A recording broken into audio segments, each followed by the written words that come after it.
Hello everybody, Basilisk Fang here, and welcome back to NieR Replicant. Last time, we were able to get a little bit more of Hansel and Gretel's story, specifically Gretel, because Hansel was dead.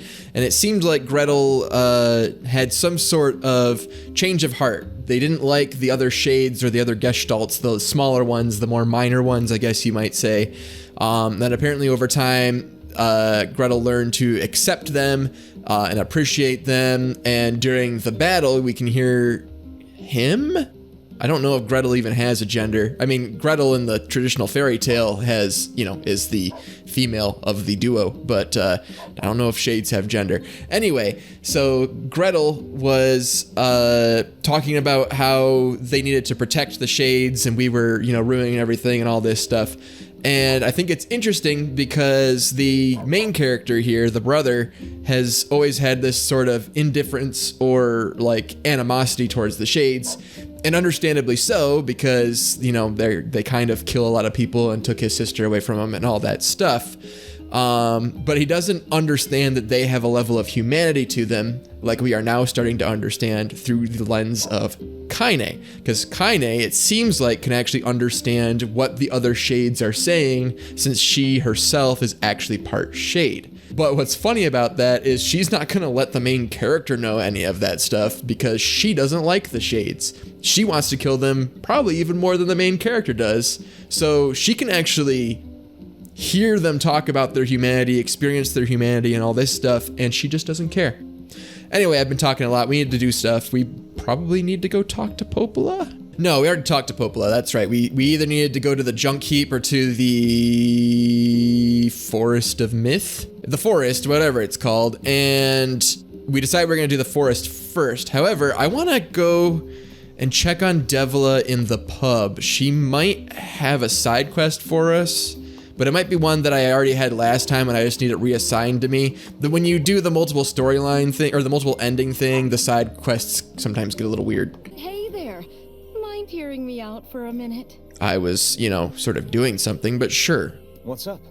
I asked the bag-carrying ferryman over at the wharf to help me restock the old hooch supply, but I don't know. He seems kind of down lately.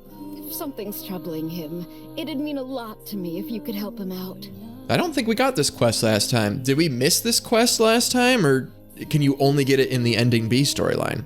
Interesting. It also seems like Devila has something to talk about. What have we got today? Which job should I give you first? Life in the Sands. Yeah, I think we picked this one up. Is looking for help.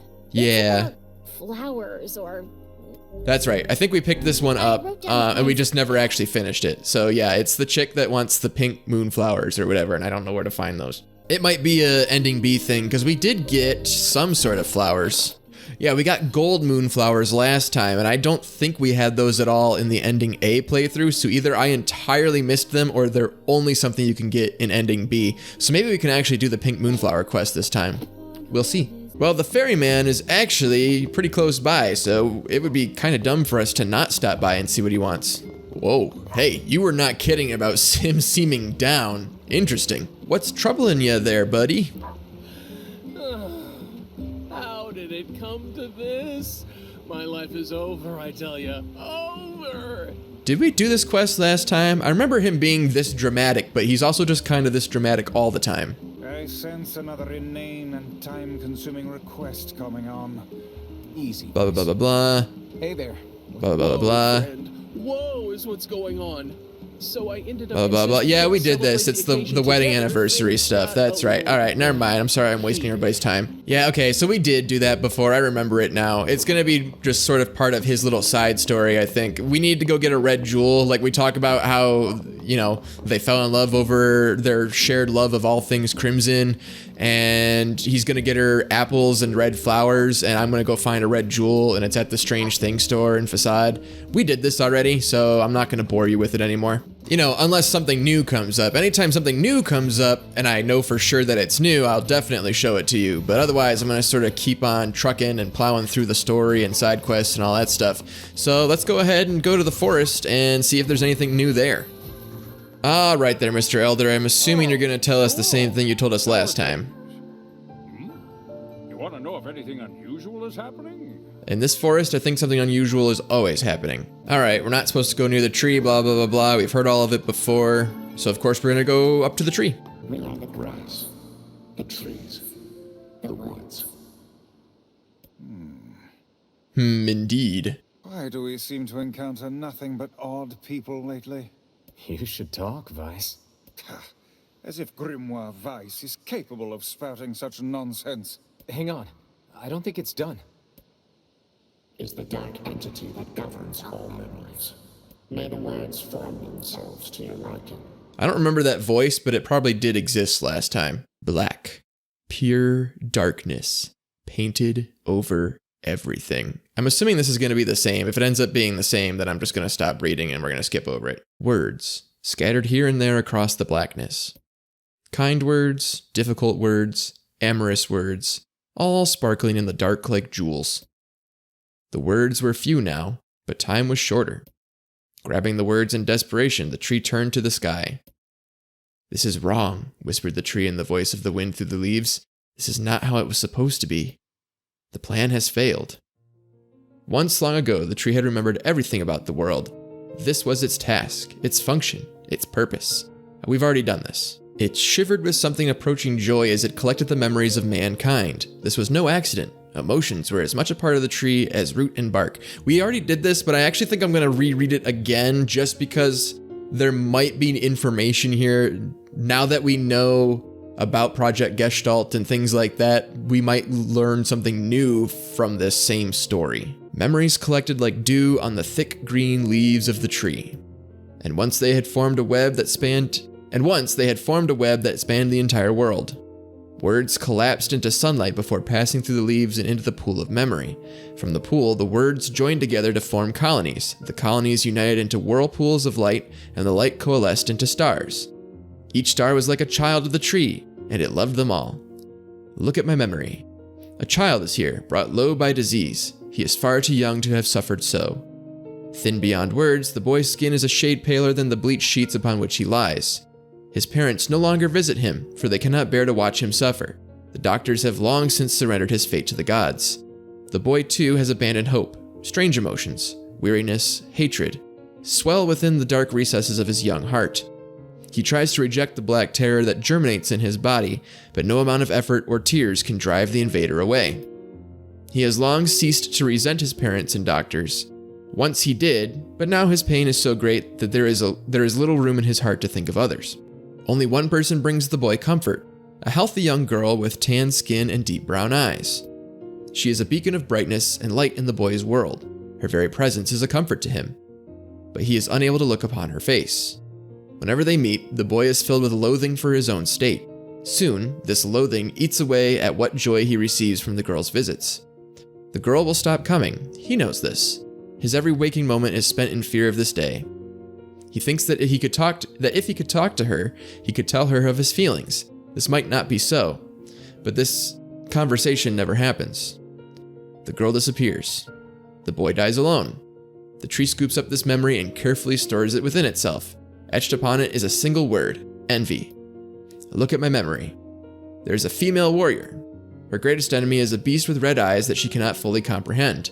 When she strikes it with her sword, it turns into a pillar of salt and dies. But when the white smoke clears, a new enemy rises, and another, and another. The warrior knows that her struggle is folly, but fighting the unending stream of enemies fills her with a sense of joy and purpose. Somewhere deep in the warrior's drug-addled mind lies a vague memory of a daughter. Perhaps the child exists only in her head, the dying remnants of a powerful dream. She does not know.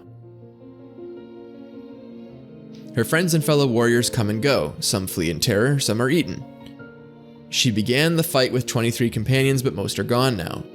The warrior's body shudders. She does not understand why at first. By the time she hears the fierce low sound, the arena is already enclosed in darkness. Looking up, the warrior sees a beast so large that it blots out the sky. She is laughing. She has been doing so for as long as she can remember. Covered in blood and dirt, the warrior laughs. She laughs and laughs until the town that contains her daughter collapses into a pile of dust. This memory has been stored for a long time. It is etched with a single word: loss. I think these are entirely made up for the sake of this, but I actually kind of wonder if these are from the Drakengard series, which I'm not planning on playing on the channel, but I understand that the NieR series is basically based on an ending to the Drakengard series where they go through a portal into the future or whatever. So it wouldn't surprise me if these are things from the Drakengard series, but they're also probably just straight up original stories. Look at my memory. A red dragon falls from the heavens. Ah, that memory has been lost. A shame. It was a favorite of mine.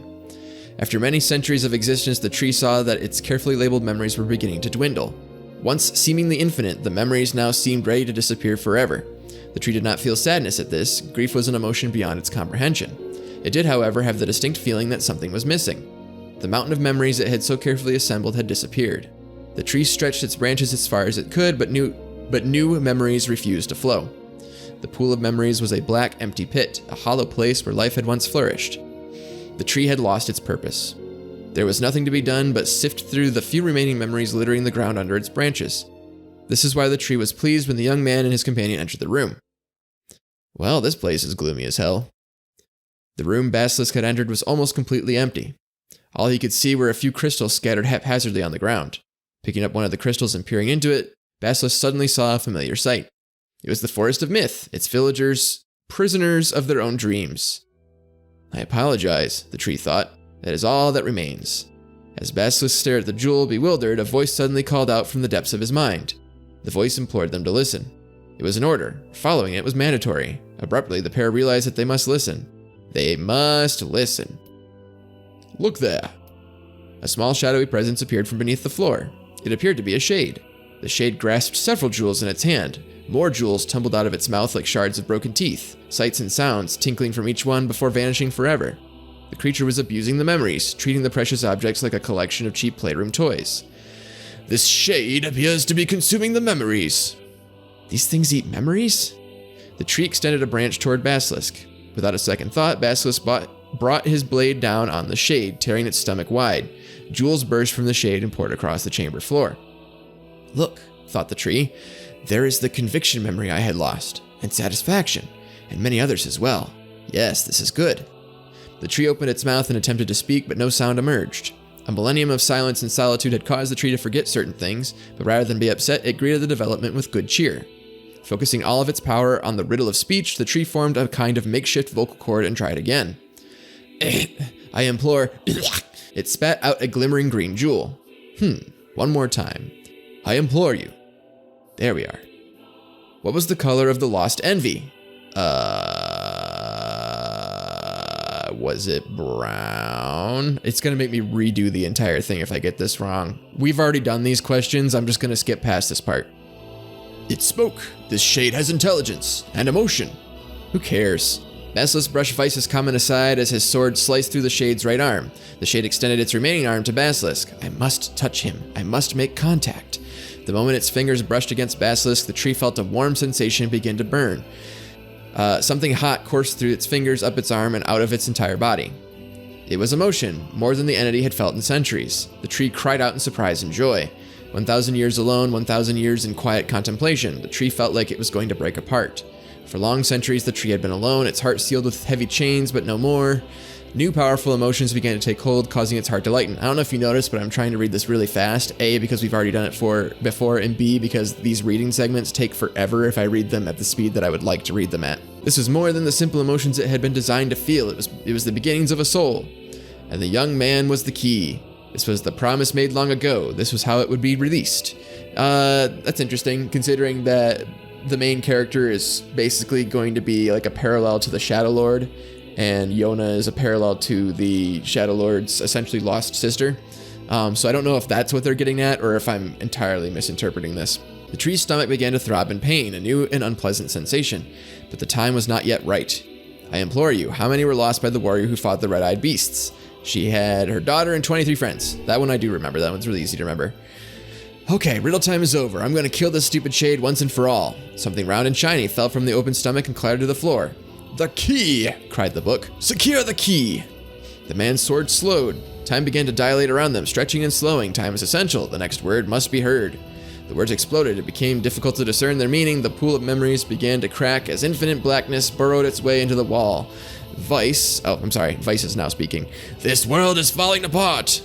How can a world of letters...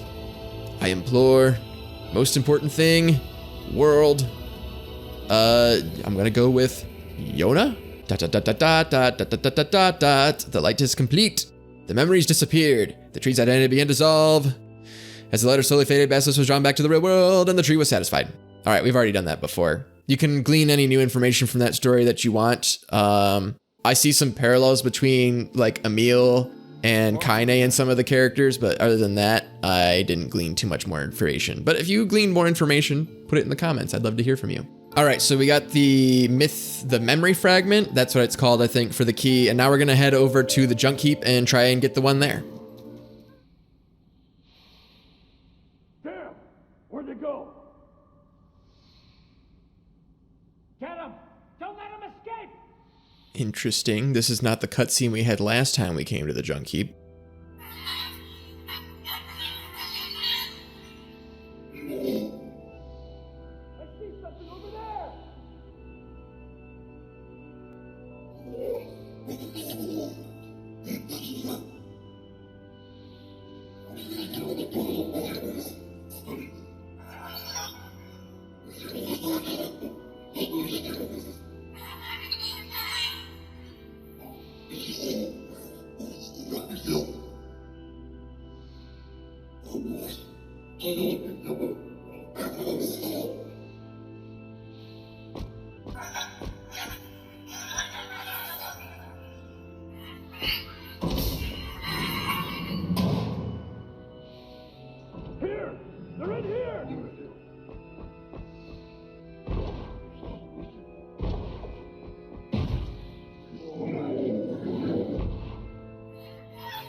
Yes, yes, very sad, very sad. Mom? Why?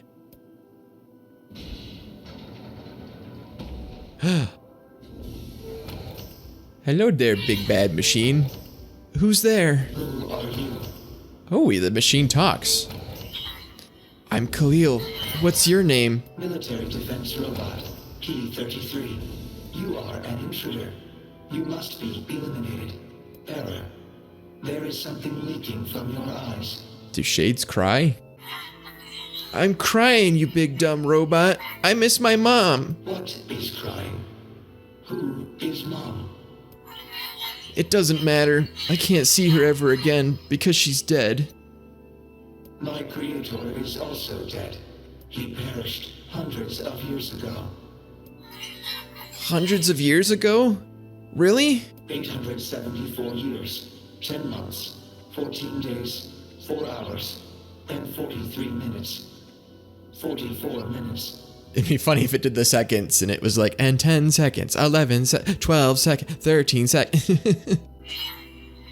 Aren't you lonely? I am incapable of being lonely, or missing others, or crying. I'm crying because I don't want to die. You will die. If the humans catch me, they're gonna kill me. Why will they kill you? Wah. I will not permit the humans to kill Khalil. Huh? Military defense robot P-33 will protect you. You're gonna help me? P-33 is charged with defending others. P-33 will defend Khalil. Oh, hooray! Thanks, robot. And since we're friends now, I want to call you Beepy. What is it with the children in this game calling the big bad things by cute names? Man, there's gotta be tons of machinery here. Yeah, but I don't know how much we can actually use. Oh, wow. Check this out. It looks brand new. Hey, be careful, all right? This place is dangerous. I'll be fine. Oh, no! Huh? Look out! Huh?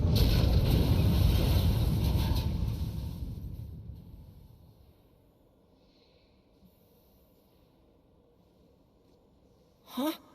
Huh?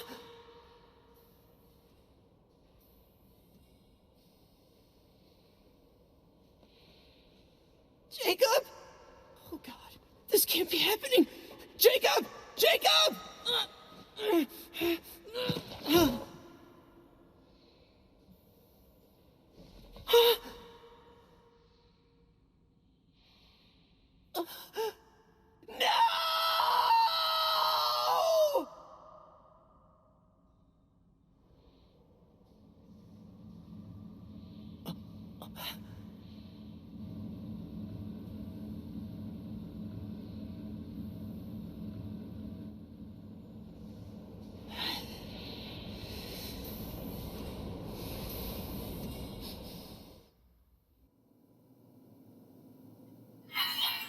Wow, that was scary. The noise of the intruders caused the structure to fail.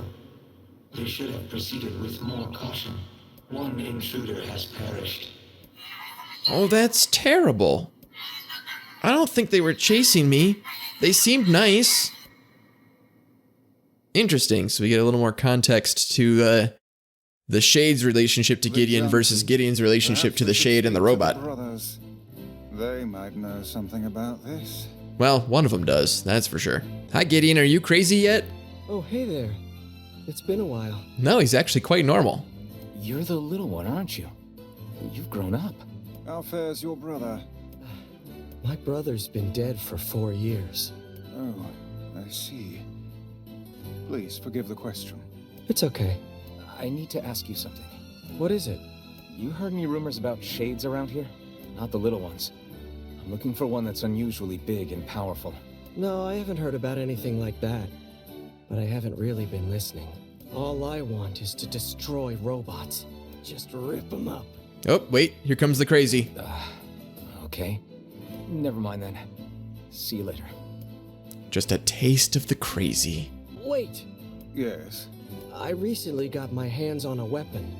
A very powerful weapon. I thought you might get some use out of it. Don't we already have this weapon? That's funny. That's interesting. I wonder how we're gonna resolve this. These things happen the second time around. Wait, what? Are you breaking the fourth wall? This sword has seen better days. I think Grimoire just broke the fourth wall. Alright, so much like with the Gretel story, I'm assuming that as we progress through the Junk Heap, we're gonna see more and more cutscenes with the P-33 and Khalil. So, other than that though, it should be the same nonsense over again where I have to go and fight a bunch of machines and it takes forever anyway. So I'm going to basically skip the parts where I have to actually travel around and fight things, and I'm just gonna show you cutscenes and stuff. Sound good? Alright, let's go. You already possess the following item memory alloy. Oh, so I don't even have to do that quest. About the older lad. He was but a child. Sounds like you went into a dangerous area for the sake of the business. Alright. I get to skip more of this than I thought I was going to. Oop, cutscene. Okay, ready? What's a ship? A large seagoing vessel that carries freight and passengers over bodies of water. Yay! You're so great, Beepy. You've learned so much. You have taught me much, Khalil. You have helped to expand my vocabulary. You have instructed me in the ways of the outside world. Well, there's tons of stuff I don't know either. Maybe we should leave here and go explore the world. Because we are friends. That's right. Yay, it's gonna be fun. Cute. We're gonna kill him. Alright, Gideon, I've got your memory alloy. Some pretty impressive stuff you found. I'll start upgrading your weapon right away. I don't need it. Alright, so even though we don't really need him to upgrade the sword, the story demands it, so we're gonna head back to the village and talk to Popola about some nonsense or other. I don't want to sound dismissive of the game or the story or anything like that. It's a good game. I like this game. It's just that the in-between stuff, once you've already done it once, you don't really need to do it again, so I'm a little like, yeah, let's just get on with it. Which is why I'm trying to edit this in such a way that you don't have to see all of it.